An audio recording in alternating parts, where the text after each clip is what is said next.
As the 20th century advanced, new landscapes gave birth to new sports. In the late 1970s, the latest craze from America reached Scotland. Skateboarding was a sport born in the disused swimming pools of California. And it seems fitting that in Scotland, it also took root in a distinctly man-made environment, the new town of Livingston. Here, the idea of creating a skate park caught the imagination of a young architect who worked in the town planner's office. His name was Ian Urquhart, and this is his creation.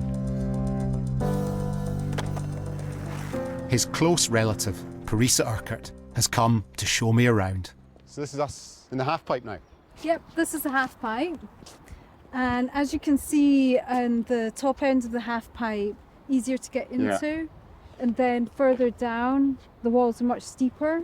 And you can either ride up the side of it or then drop down into it if you want. See, you can see how smooth the transition is up here. You really get that sense of the swimming pool, don't you?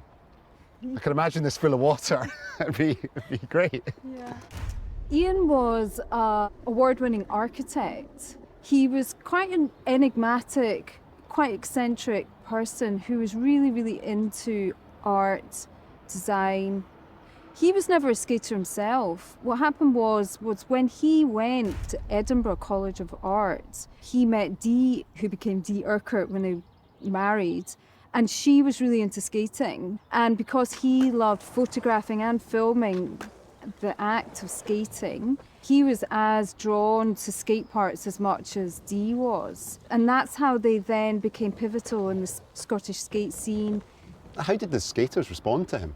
You know, he has duffel jacket on and things like this and just looked different from skaters. But all the skaters knew that he had this wealth of knowledge about the skate scene. Ian went to great lengths to design his skate park. He even travelled to the birthplace of skateboarding in California to find out what had worked there. And he fed it all into these, his original drawings. So when it came to the build itself, how hands-on was Ian?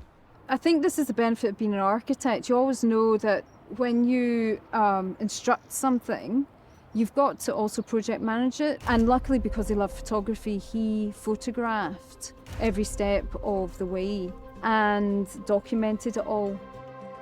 And Ian's photographs show a remarkable transformation of this space, from a field in a new town to a landscape of dreams. When Livingston skate park opened, it was clear that Ian had created something special.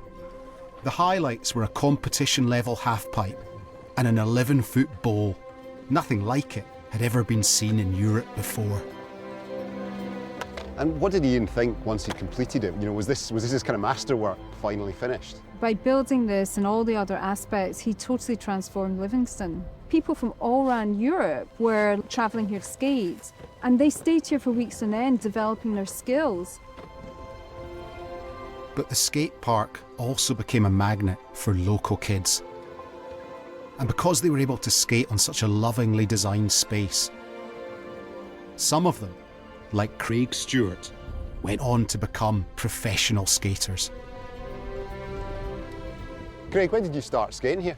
Probably when I was about 7.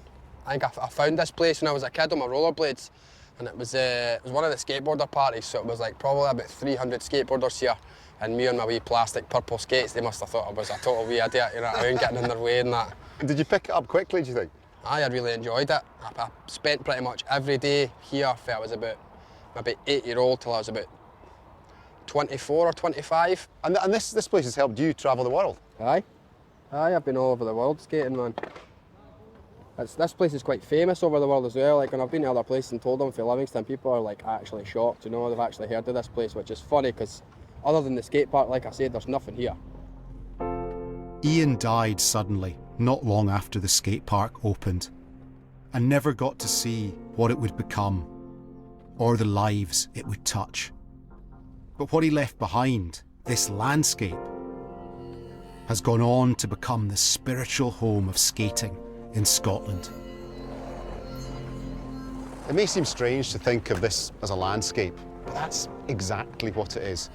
Transplanted from California, now it's distinctly Livingston. The story of generations of its skaters notched in its concrete. In its own way, it's like a miniature Glen Coe. It calls to people from all over the world with the promise among its lines and curves and bowls of space and freedom.